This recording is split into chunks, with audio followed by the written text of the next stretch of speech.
ప్రకటించడం అయితే జరిగింది. ఇక తదుపరి చూసుకుంటే బ్లాక్ టికెట్ మాఫియా మనకు తెలుసు. ఉప్పల్లో ఈ రోజున మరి ఆర్సీబీ వర్సెస్ ఎస్ఆర్హెచ్ మంచి మ్యాచ్ ఉంది. ఈ మ్యాచ్ అద్భుతంగా జరుగుతుందని క్రికెట్ అభిమానులు ఆశిస్తున్నారు. మరి ఈ మ్యాచ్ నామమాత్రం అయినప్పటికీ ఆల్రెడీ రెండు కూడా క్వాలిఫై అయిపోయినాయి. కాకపోతే టాప్లో ఆర్సీబీ ఉంది, మూడవ స్థానంలో ఎస్ఆర్హెచ్ ఉంది. సో ఎస్ఆర్హెచ్కి ఈ మ్యాచ్ ఒకవేళ అద్భుత విజయాన్ని అయితే సాధిస్తే అద్భుతంగా ఆర్సీబీని తక్కువకి కట్టడి చేసి అతి త్వరగా వీళ్ళు కన్నా చేజింగ్ చేసేసినా, లేదంటే బోర్డుపై స్కోర్ ఎక్కువ పెంచి తక్కువగా రన్స్కే వాళ్ళని కట్టడి చేసి డిఫెండ్ చేసినా కూడా మరి రన్ రేట్ బాగా ఉన్నట్టయితే రెండో ప్లేస్లోకి వెళ్ళే అవకాశం చాలా చాలా స్పష్టంగా కనబడుతుంది. మరి చూడాలి ఏం జరగబోతుంది అని. అయితే దీన్నే అదునుగా తీసుకుని బ్లాక్ టికెట్ మాఫియా రెచ్చిపోతుంది. ఎవరైతే అభిమానులు ఎంతూజియాజంను క్యాష్ చేసుకుంటాక ఎప్పుడు కూడా ఎవరో ఒకళ్ళు ఇలాంటి బ్లాక్ దందాకు తెరలేపుతారు. దగ్గర 10 మందిని పట్టుకున్నట్టుగా తెలుస్తుంది. కేసులు కూడా వాళ్ళ మీద నమోదు చేశారట. ఇక ఈ ఐపీఎల్ సీజన్లో హైదరాబాద్లో జరుగుతున్న ఈ ఆఖరి మ్యాచ్కు బ్లాక్ అండ్ మార్కెట్ చీడ అడ్డుకుంది. ఉప్పల్ రాజీవ్ గాంధీ అంతర్జాతీయ క్రికెట్ స్టేడియం వేదికగా శుక్రవారం Royal Challenge Bengaluru, Sunrisers Hyderabad జట్ల మధ్య జరుగుతున్న హై వోల్టేజ్ మ్యాచ్కు ముందే బ్లాక్ టికెట్ల దందా జరుగుతుంది. ఈ మ్యాచ్కు సిటీలో భారీ క్రేజ్ డిమాండ్ నెలకొన్న నేపథ్యంలో టికెట్లను అక్రమంగా మళ్లించి అధిక ధరలకు విక్రయిస్తున్నారు. ఆన్లైన్లో టికెట్ల అమ్మకాలు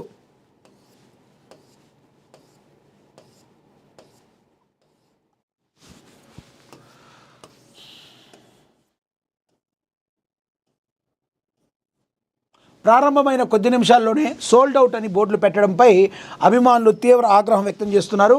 ముఖ్యంగా ఈసారి జొమాటో డిస్ట్రిక్ట్ యాప్స్ ద్వారా జరిగిన అధికారిక టికెట్ బుకింగ్స్పై పబ్లిక్లో అనేక అనుమానాలు వ్యక్తమవుతున్నాయి. కొన్ని ముఠాలు ముందుగానే ఒక ప్రణాళిక ప్రకారం భారీ సంఖ్యలో టికెట్లు కొనుగోలు చేసి వాటిని బ్లాక్ మార్కెట్లు మళ్లించారని క్రికెట్ ఫ్యాన్స్ ఆరోపిస్తున్నారు.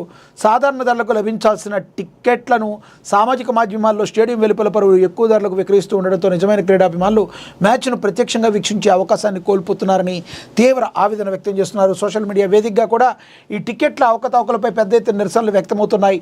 ఉప్పల్ మ్యాచ్ టికెట్ల బ్లాక్ మార్కెట్ వ్యవహారంపై మల్కాజ్గిరి పోలీసులు ప్రత్యేక దృష్టి సారించారు.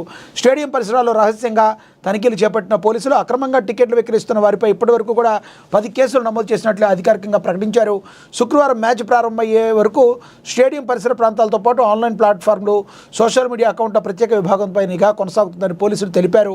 ఎవరైనా టికెట్లను అక్రమంగా నిల్వ చేసినా లేదా సోషల్ మీడియా వేదికగా అధిక ధరలకు ఆఫర్ చేసినా వారిపైన కఠిన చట్టపరమైన చర్యలు తీసుకుంటామని హెచ్చరికలు అయితే జారీ చేశారు. ఈ బ్లాక్ టికెట్ దందాకు చెక్ పెట్టాలని కోరుకుంటున్నారు. ఇక అదేవిధంగా ఏఎన్ఎన్ మహా అవార్డ్స్ విజయవాడలో జరగబోతున్నాయి. ఎవరైతే తమ వృత్తిల్లో సేవాభావ దృక్పథాన్ని కలిగి ఉంటారో వాళ్ళందరినీ పిక్ చేసి వారికి ఏఎన్ఎన్ మహా అవార్డ్స్ ఇచ్చి వారిని స్ఫూర్తిదాతలుగా స్ఫూర్తి ప్రదాతలుగా పరిచయం చేసే ఏకైక ప్రోగ్రామ్ ఈ యొక్క ఏఎన్ఎన్ మహా అవార్డ్స్. దీని గురించి మరి ఒక విస్తృతమైన యాడ్ ఇవ్వటం కూడా జరిగింది. ఇక అదేవిధంగా చూసుకుంటే నేను ఢిల్లీకి రాగానే జైలుకు పంపుతారేమో కాక్రోచ్ పార్టీ ఫౌండర్ 5 రోజుల్లోని ఇన్స్టాలో 1.4 కోట్లకు పైగా ఫాలోవర్లు. మనకు తెలుసు కాక్రోచ్ జనతా పార్టీ అని ఇతను స్థాపించాడు. సో దీనిపై నన్ను రాగానే ఢిల్లీకి రాగానే జైలుకు పంపుతారేమో అని చెప్పి తన ఒక అనుమానాన్ని అయితే వ్యక్తం చేయడైతే జరిగింది.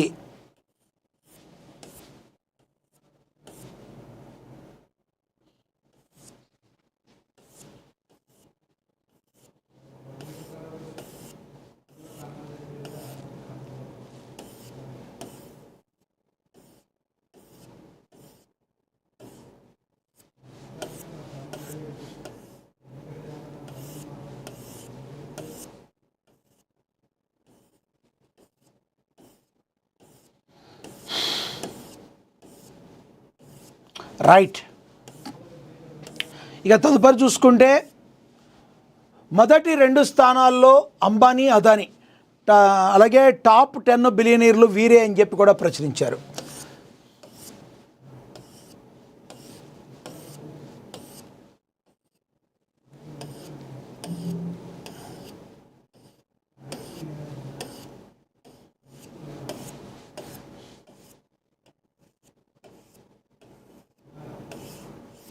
అదేవిధంగా చూసుకుంటే తదుపరి